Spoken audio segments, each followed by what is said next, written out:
I'm Jason Guidry, and I'm part of the Halifax Partnership Smart Business team. Welcome to the Halifax Partnership's webinar on Business Resilience Basics. The Halifax Partnership is Halifax's economic development organization, and we support businesses of every shape and size in all corners of HRM.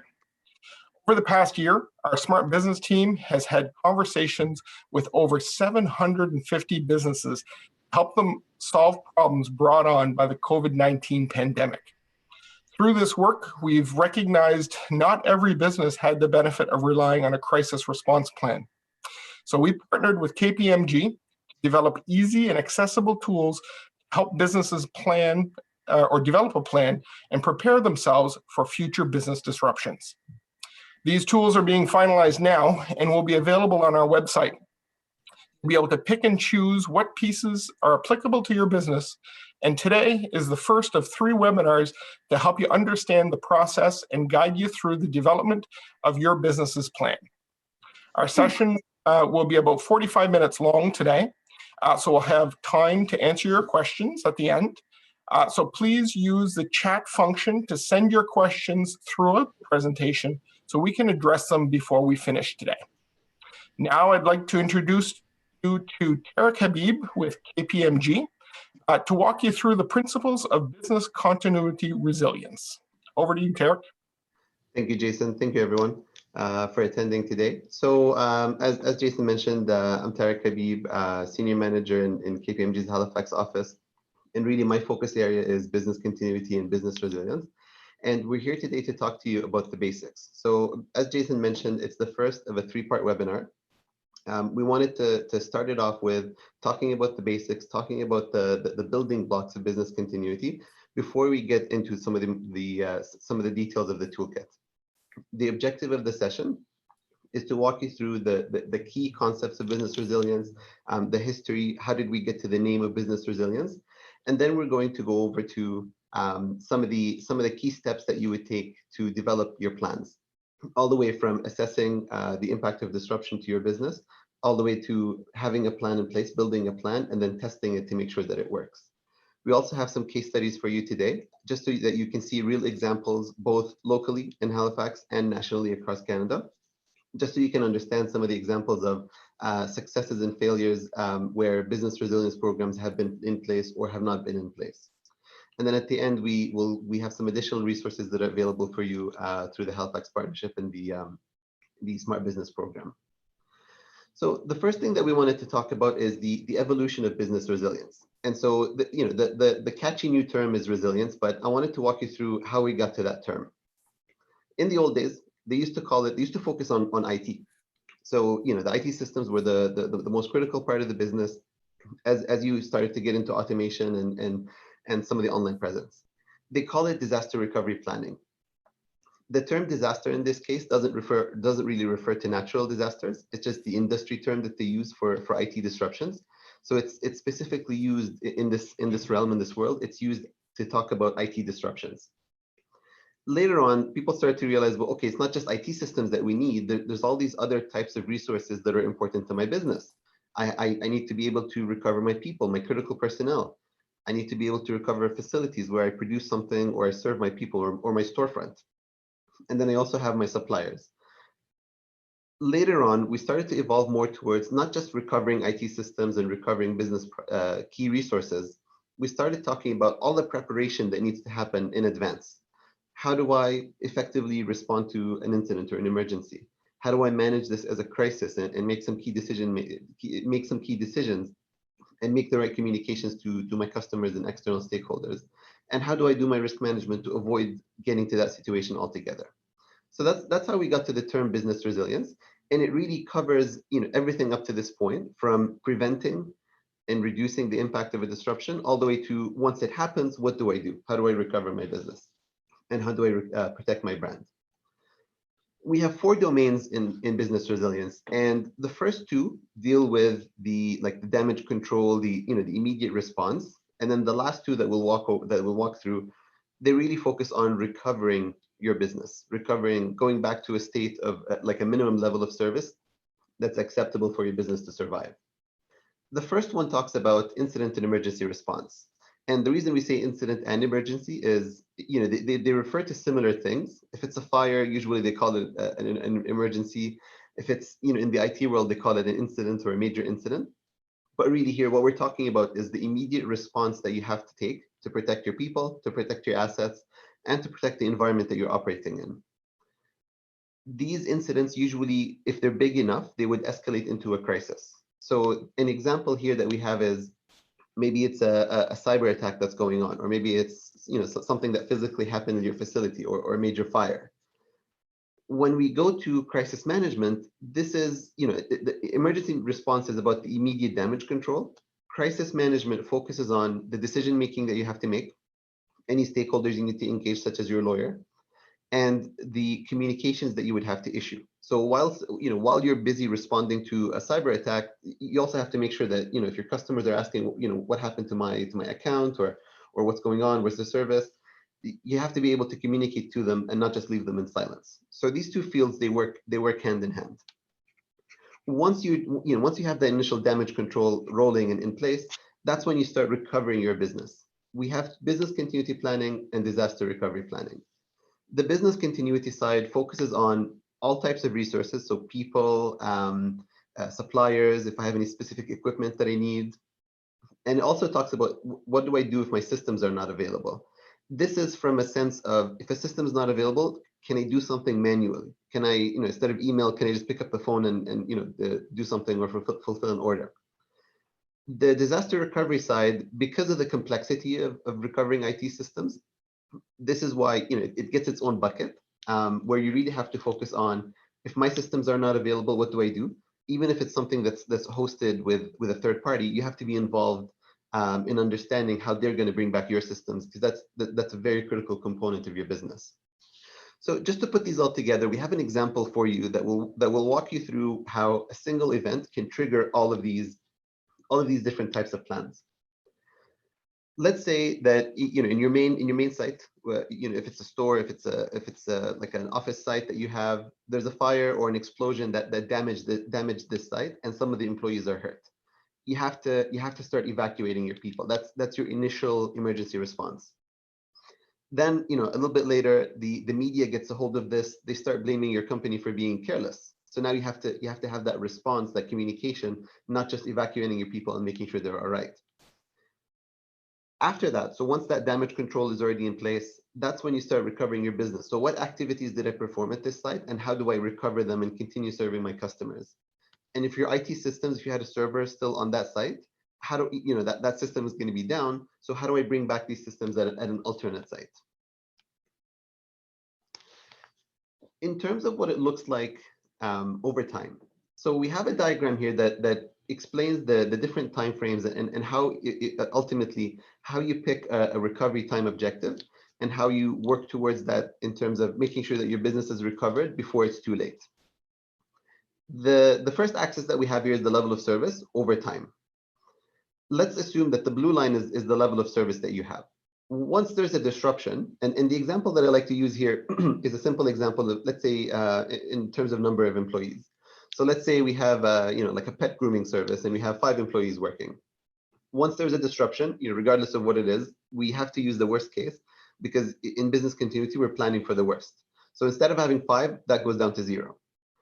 The time that it would take for this impact to be unacceptable, to kill my business, and people start going to other grooming services, would be the maximum allowable outage, which is the maximum amount of time my business can survive while being down. And then if I'm down for longer than that, it's gone. The recovery time objective is a time that's less than that I need to recover my business. So let's say in, I don't know, 3 days, if I'm down for 3 days, they're going to go somewhere else. The recovery time objective is a target that you set. So maybe you say 2 days. So if I lose my customers in 3 days, I have to be back in 2 days at a minimum capacity. So you can't just recover your entire business very quickly, because that would require a lot of duplication. So here you might say, instead of the 5 groomers, I need to have 2, which is my minimum level of service or minimum objective for business continuity. I need to have 2 groomers ready to serve my premium customers. And then once I'm back in 3 days, maybe I don't just need the 5, I need 7 to be able to clear the backlog and keep everybody happy. And then I go back to the normal 5 that I had. This basically helps you like visually understand what does the disruption look like over time, and how do I set a target for recovering my business. Now, obviously, the shorter this is, the shorter your recovery time. Sometimes the more expensive it is to put in place what you need to have to meet that. So, if I need to have these two groomers in 2 days, somebody already has to be trained in terms of how they can do that so that they can quickly fill in for the 5 that I lost. And if it was more like a week, maybe you have more flexibility. So there's less training upfront that you have to do for people on standby, something like that. So really you have to consider in terms of how fast do I want to recover my business versus the risk, the risk of not recovering it at the maximum, at the point of no return. So in order to meet that, we have some planning to do before there's an incident, before there's a disruption, and then some response to do after there's an incident. So all the preparation, this is typically like the level of effort, the level of activity over time. And the planning process, it's not like drop everything that you're doing and go do this plan right now. It's more like a smoothed out effort where you're working on this over time and you're building your resilience plan, you're testing it, you're testing your plans, and you're improving them continuously. However, when there's an incident, when something happens, that's when you drop everything. The level of activity is very high because you have to drop what you're doing and evacuate your people, or drop what you're doing and respond to a cyber attack that just took down your systems, ransomware attack, for example. So it's a very very high stress, there's a high concentration of effort to respond to an emergency. As that begins, so shortly after that begins, that's where you also pull in your crisis management plan, or you put on your crisis management hat, because you're not just trying to damage control and contain the emergency. You're also trying to see, what does this mean, like from a legal standpoint for my business? What does this mean? What do I need to tell my customers in the media? And maybe what do I need to tell the police as well? So that's when your crisis management hat comes on as well. Once that starts to taper down, that's when we have business continuity. That's where you start to bring back your business once you did the damage control to protect your brand and protect your business. So speaking of the hats that you have to put on, so there's different roles that you have to play. When it comes to business resilience, we talked about the different types of plans. We talked about emergency response plans, crisis management plans, business continuity, disaster recovery. We also have special purpose plans, which we'll cover more later on in the presentation, where if you have a specific threat that you're concerned about, you can put in place a plan for that. So the two examples that I have would be, one of them would be like a chemical spill. So if you're working, it doesn't have to be in a big facility, but if you're working with certain hazardous material, you can have a plan for what happens if there's a spill. It can be a short-term plan to clean it up, or a longer-term plan if there's possible contamination of the environment. So you have different types of plans. You really have to make them specific to your business and what you're involved in. The first hat that you have to put on is the crisis management hat. Typically, in a bigger organization, these would be like separate people. That would somebody would be responsible for the oversight, the crisis management, and then somebody else would be doing the response to the emergency. But really, it depends on if for a smaller organization, you're going to have to put on multiple hats to make sure that the business survives. So the first one is crisis management, and really what you're doing is the oversight of the response activities. You're pulling in your legal counsel, and you're directing any communications, or drafting or deciding what communications need to go out to your customers and even internally. You also have a support hat. So you may need, the person that's deciding for what do we need to do to save the business, you might need some support. Maybe somebody comes in to do a damage assessment, or that can be another hat that you also play, depending on the size of the organization. Under that, there's the different roles that are specific to responding to an emergency, recovering your IT systems, or recovering your business. So think of these as the different hats that you have to put on. Now, what does this look like in terms of a flow? So, we talked about recovery times, we talked about the different types of plans. Let's say, the preparation is done, we have our plans, we tested them, we're ready and working business as usual. What's the very first thing that comes into place before, once an incident does happen and we need to start responding to it? The very first step is detection. So you have to have something in place to be able to detect that something happened. So if we're talking about social media, maybe somebody is monitoring your what people are saying about your company. If you're talking about your IT systems, maybe somebody monitors if your systems are working. So it starts with detection. Once you detect that something suspicious is going on, you don't directly declare a crisis and activate all your response procedures. You have to do an assessment first. So you start looking into the incident, you start looking into, okay, what happened? How bad is it? How big is it? Before you go and say, okay, I need to, this is big, I need to declare a crisis, and then I need to start recovering my business after that.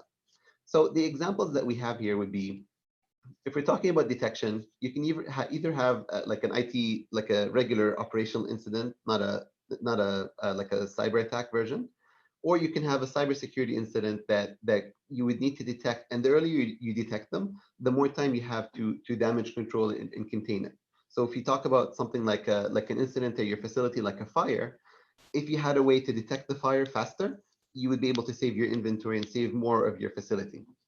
So early detection is the first key. Once that detection happens, you have to figure out how bad is it. So is it just like a little trip of a smoke alarm, or is it a big fire and we need to call in somebody to put it out? There's different hats to put on, just like we talked about earlier with the hats, depending on the type of incident that just happened or the type of emergency that you're experiencing. So if it's IT related, you have to put on your IT hat, recover your systems, make sure your data, if it was breached, there's more steps that you have to take. If it's facilities related, you have to make sure you evacuate your people, you secure your people, make sure that they're not hurt. If it's something in the media, you have to put on your media and communications hat and manage your reputation there. Once you get in, you assess it, and it's potentially big enough to become a crisis, it goes to what we call a business continuity lead.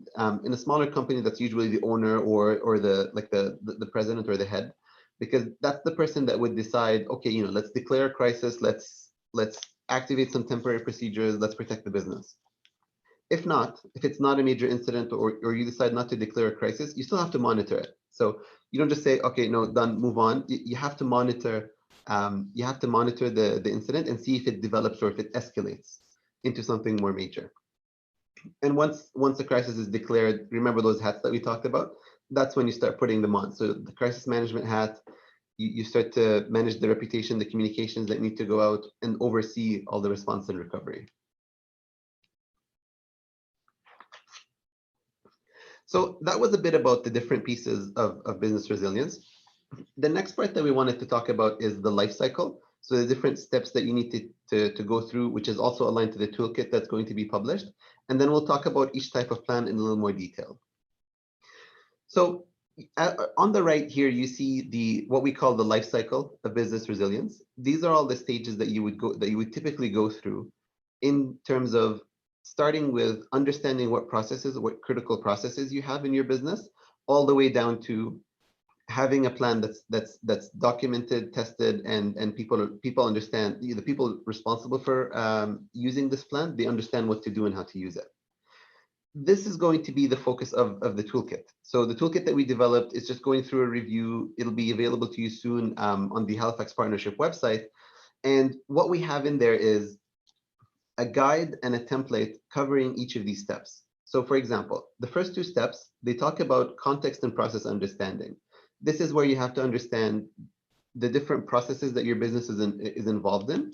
Usually the standard support functions like finance and HR are pretty standard, but then the core of your business, depending on your business model and what you're selling or servicing, those would need specific processes for like sales, fulfillment, if you're doing any research, those kinds of things. We make a list of those processes, and then we do two things. We do an impact analysis to understand over time how bad is it if each of those processes are disrupted, and then we gather resource requirements to understand what it would take to bring back those processes in time. So let's use an example. I'll use a simple one, payroll. So on the list you would put payroll as a process. The impact analysis would say, in 2 weeks, people start not showing up for work if I don't pay them after 2 weeks. And then in the resource requirements, this is what you need to make it happen. So I need my bank. I need to understand how the data, how much did I pay people last time? I need to have cash in the bank, those kinds of resources. Once we have this understanding, so there's a guide and there's a template that helps you fill these out. Once we understand that, we go on to a continuity risk assessment. This is where you look at what the different threats are that could impact your business, such as fire, snowstorm, cyber attack, and then how prepared you are to handle those. Once we understand the gaps to your risks, and again, there's a guide and a template with examples that you can use as a starting point. Once we understand the risks that are applicable to your company, this is where you have to do you have to build your strategy. So how do I deal with these risks? The first two steps give you the critical processes that you have and how fast they need to be recovered. The third step, the risk assessment, gives you what gaps, what risks you have that you could be exposed to. In the strategy, we have to do two things. We have to cover off how do we close those gaps. So if I have only one employee or one person that can do the payroll, and that person is sick or away, how do I make sure people get paid? Is there a second person that knows how to do this, or even has the signing authority to do this?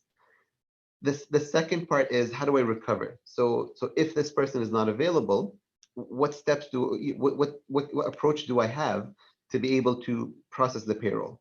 Do I have somebody authorized to just call the bank and say rerun last time's payroll, or is it a different process than that? And then we put that in the plan. When it comes to the plans, we have a guide and we have 4 different templates for the plans that you could wish to use. So we have one for crisis management, one for business continuity, and so on. And the idea that we went through at each step of the way is to minimize how much effort you have to put in upfront.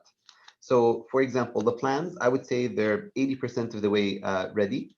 All we have to fill in is things like contact information and then the specific steps that you would take to respond to a crisis. How do I set up my what we call the crisis command center, which is basically a way for anyone on the crisis management team or group to communicate and make decisions, and it tells you who to pull in.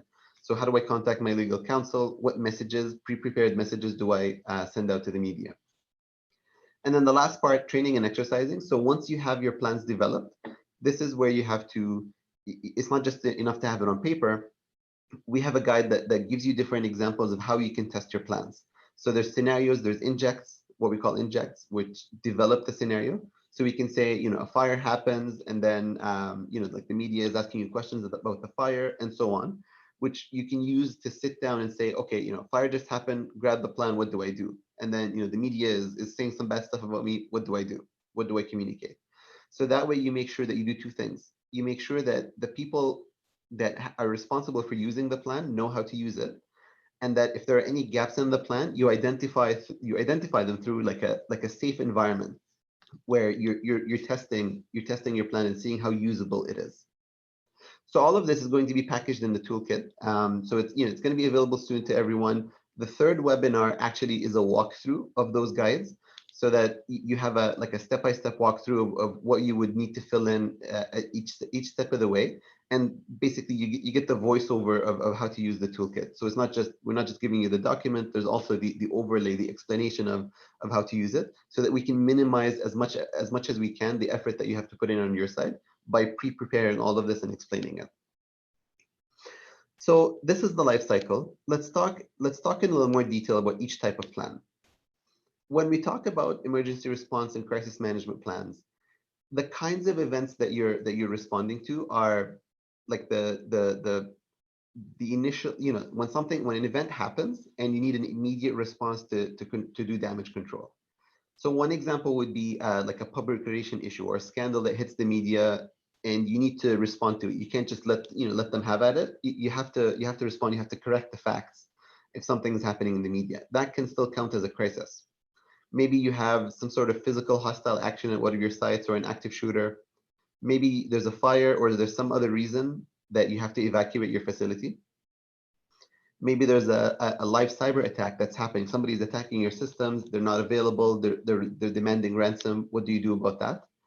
And then any other scenario that's specific to your business, any other threat that could impact your personnel, your assets, or the environment that you operate in. And the reason we say environment is if you're working with chemicals or anything like that, there could be an environmental impact as well. So we always start with protecting people and then the assets in the environment, the business assets in the environment. These are just examples of the most popular types of plans that we see, or the scenarios that we see plans developed for. What you would have in those plans would be some details around how those incidents or emergencies are detected, and then signs of escalation. How does this become an emergency? There's a scale. How do I assess the situation and declare that this is an emergency? We need to call in the cavalry, declare a crisis, and start managing it that way. There would be some scenario-specific damage control, so how to evacuate, how to respond to a cyber attack, those kinds of things. How to set up what we call a command center. So command center, if there's more than one person in the crisis team, the crisis management, if it's a team, they would need a way to communicate. If it's one person, it becomes simpler. But if you have two or more, they need a way to communicate, especially if your IT systems are down and you can't use your WebEx. Maybe you have to use your phone, maybe you use a physical location. Communications is a very key one. So in the template that you'll see for the crisis management plan, there is space for putting in pre-prepared messages, because the last thing you would want to do is sit down and think about what to communicate when you're in the middle of a cyber attack or in the middle of responding to a fire. And then the required documentation. So you would typically want to write down the actions taken during, so that you can do a post-incident review and see how you handled it. These two fields, they work hand in hand. They have a common objective. So when we talk about emergency response, when we talk about crisis management, the common objective is damage control and containment before we start to recover the business. On the incident side, the emergency side, this is where you do your triage, you investigate what just happened after you detect it. You respond to it depending on the scenario. So it could be evacuation. If it's like a natural disaster, it could be shelter in place. You would have to do containment. So if we're talking about a cyber attack, you would isolate your systems. You would clean up whatever the source of the cyber attack is, and you would do post-incident learning. So this is a very tactical view. So when you're putting on your emergency response hat, this is where you're doing the tactical response, the operational response to what just happened. When you put on your crisis management hat, this is the, like we said, strategic decision making, the crisis communications, and then working with your external partners and making sure you protect your brand.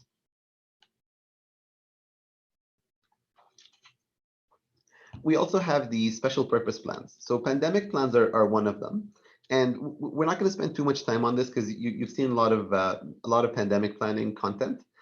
But what we wanted to say is, before we get into this detail, is there are special purpose plans. So it's not necessarily an emergency plan or a business continuity plan. It's anything you need to put in place to manage a particular risk. So in this scenario, we're talking about a pandemic. In other scenarios, you could have the chemical spill that we talked about.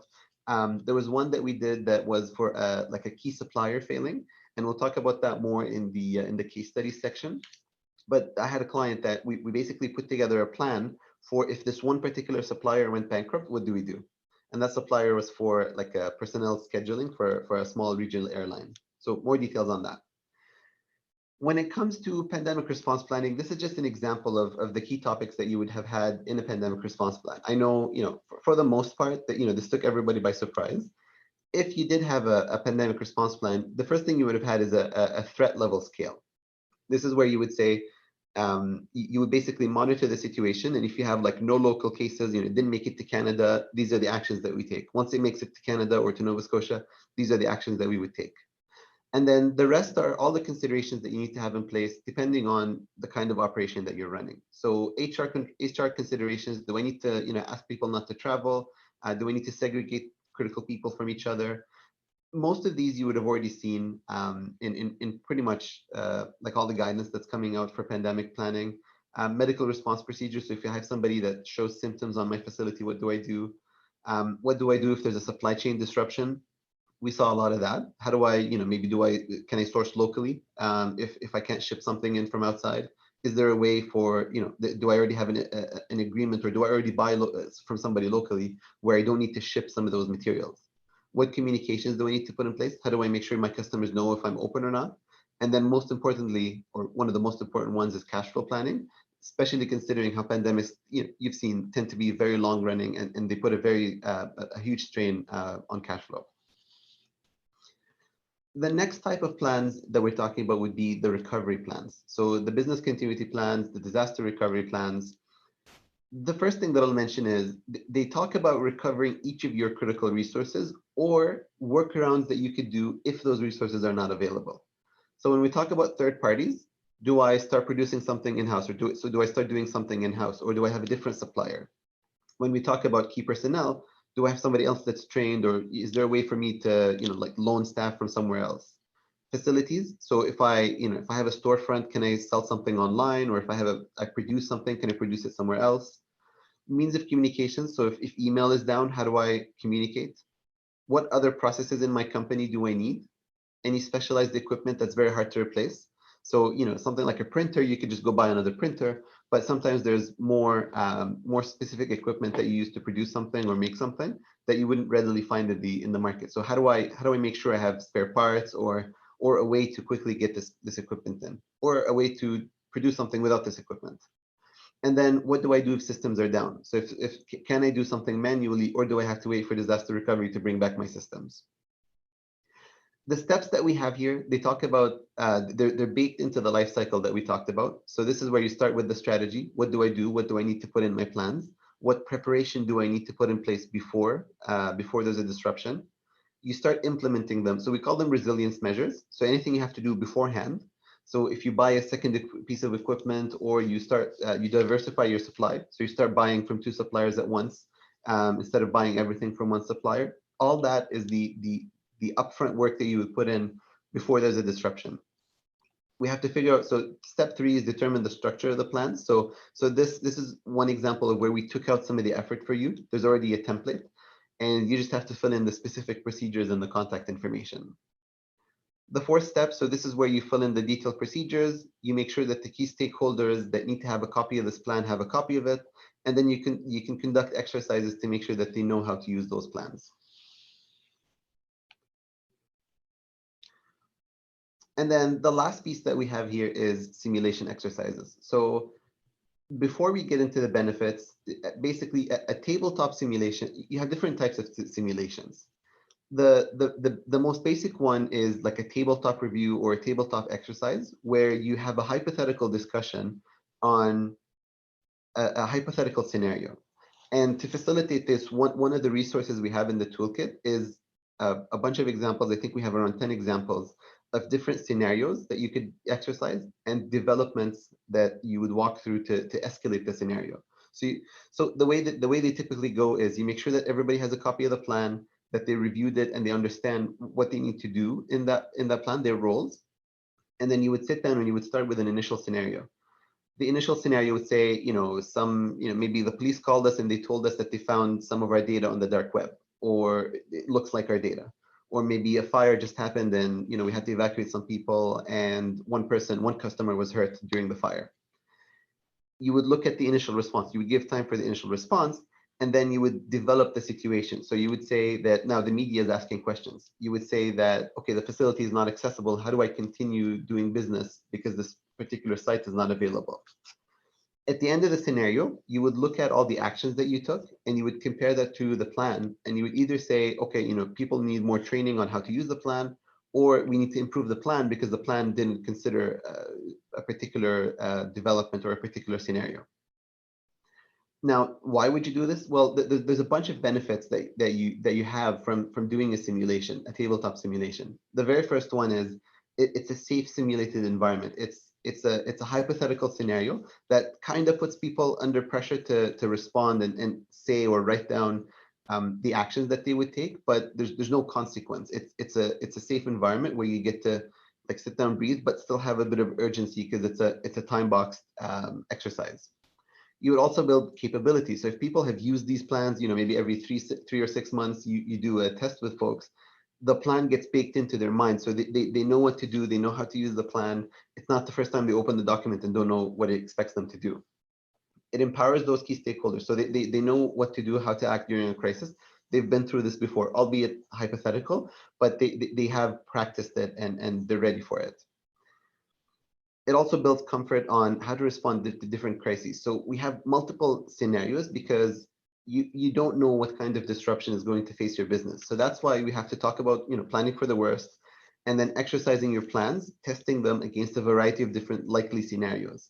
So if we talk about a cyber attack, that can pretty much impact everybody. Some of the other scenarios might be less relevant. So you would look at those scenarios and say, okay, these 6 are relevant to my business. I'm going to do one of them every 3 months. And it's a 2-hour session where I sit down with whoever needs to be involved, and I do the tabletop exercise. It also gives you some visibility into how well the plan is working. So if you do the first exercise, it works well. You do the second exercise and you didn't really prepare for something, you can revise your plans and improve them. And you can identify gaps, not just in the plans, but in preparations that or assumptions that you made where you thought something was in place, and you get to address that. The last part that we wanted to talk about was some case studies. So we have 6 of them, and the first 3 are from examples that we have across Canada, and then the second ones are from Nova Scotia and Halifax specifically. And before we get into them, the primary reason that we wanted to pull up these case studies is to do 2 things. One is to showcase the importance of having a business resilience program. The second one is to basically show that these disruptions can happen locally. So I know the pandemic, that's one example, but we don't have it in the 6 case studies, but it's one example that hit everybody. We also want to talk about examples that are more specific, that could happen to one or a few companies, not even the entire province or city. The first one that we wanted to talk about, and obviously we don't name any organizations. The point is to just learn from this, so we won't use any names. This is an organization that I worked with 2 years ago to prepare their business continuity plan. It was an organization with 40 people, and we checked in with them once the pandemic started, and they were very comfortable with the plan. They were very comfortable with the response. They knew how to work remotely. They were basically in a remote facility where people, they had the 40 people. People were the most critical thing that they had. They were doing oversight of something, and the plan prepared them for, how do I evacuate my people? How do I make sure that they can work remotely and that business continues to chug along if I can't access my facility? The second example that I have, and this is a more recent one, they didn't really have a business resilience program, and this was in the public sector. And what they ended up having to do was, when the pandemic hit, they didn't have a clear view on the critical personnel versus the rest of the personnel that they have. So who do I need to make sure is enabled to work first? Because I can't have everybody recovered at the same time. And what ended up happening is they didn't have a view of who needed a laptop, because most people had desktops. And they ended up having to spend 2 or 3 days talking to people on the phone, trying to figure out who needs a laptop, who needs to work from home first. They ended up taking laptops from people, bringing back laptops from people that were deemed less critical, less time sensitive, cleaning them, and then giving them back to the critical personnel. And that's an example of how it can really shake up your business if you're not prepared for particular scenarios, or even if you don't have visibility on what do I need to recover first, who needs to start working first, and what processes do I need to prioritize, what systems do these people need to be able to work. The next one is the one I mentioned before. It's an organization that we worked with. It's a small, a pretty small regional airline, and they had a supplier that was almost bankrupt. They knew about it, and the supplier was struggling, and the supplier was managing their the system that they use for scheduling everything. So scheduling their crew, scheduling who needs to be where. So you can imagine how that one system being down can be pretty disruptive for them. And what we ended up doing is, okay, we didn't have time for a full business continuity program. We specifically focused on, if the supplier is down, what do we do? What alternatives do we have? Are there manual steps we can take? Is there something we can do where we take over the software and we, like a copy of the software, and make it survive, and then bring in some other software off the shelf to compensate for it, and implement that in a couple of weeks? So we went through all the different considerations as the supplier was struggling. And this is an example of a very specific scenario that you're worried about, that you put in place a plan for this first, so you're protected and ready to respond if it does happen. And then you go back and continue the rest of your business continuity program, because you needed this specifically first. The next one that we wanted to mention, so the next 3 are more local. And I just wanted to include these because they give you real examples of, when we talk about risk management, the potential risks and threats, sometimes people say, that'll never happen to me. These are examples of where things do happen locally. There are tons more examples online of things like ransomware and cyber attacks that could happen to anyone. So everybody has systems. Doesn't matter where you are specifically, your systems could get hit. Other examples would be, everybody remembers the crane collapse after the hurricane. This is an example where all of a sudden, we had the hurricane, the crane collapsed. All of a sudden, you can't access your business, or you can't open up for a prolonged period of time. So this is where you have to have a plan for what do I do? How do I conserve cash? How do I conserve my brand? How do I continue to serve my customers if that's part of if that's something that I can continue from a different location? How do I do that? So all that preparation, once an event like this happens, you don't have time to think and plan and figure out how to do this, especially if you need to have a license to operate somewhere else or anything like that. So this is an example of something that happened close to home where it could happen and disrupt your business. And it's not an IT system problem. So it's not just your IT system not being available, it's my facility, my storefront is not available. How do I continue serving my customers? The second part, the second example is I read about there was a flooding at like a sudden flooding at one of the like a Nova Scotian hospice, and what they had in place is they had a way to they had a plan to basically quickly move their residents, the patients that they had, to a nearby hospital, and basically there was no interruption of the care provided to those residents while like they basically went through the insurance process to repair their facility.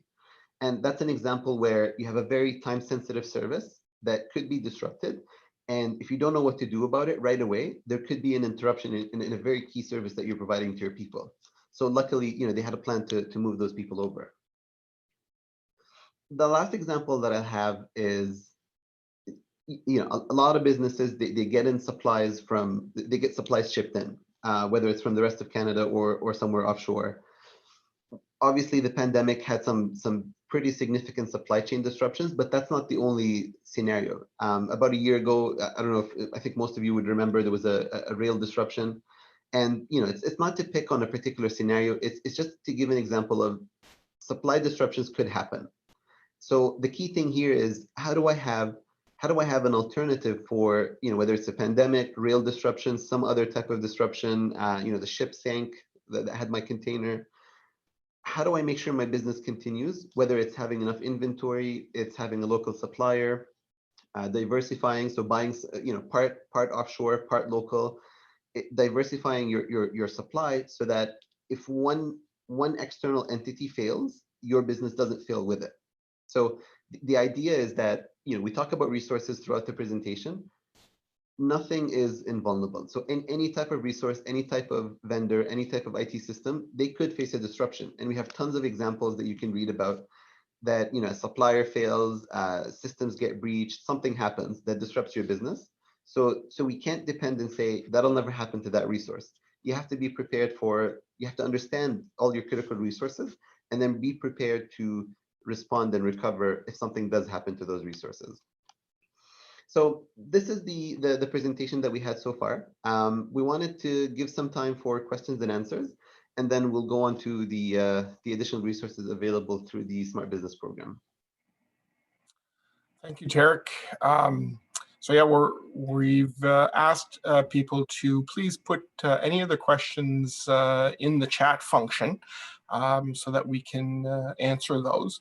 In the meantime, I think the lesson I'm getting from today's webinar is that businesses that think through their business processes tend to be better equipped for business disruptions.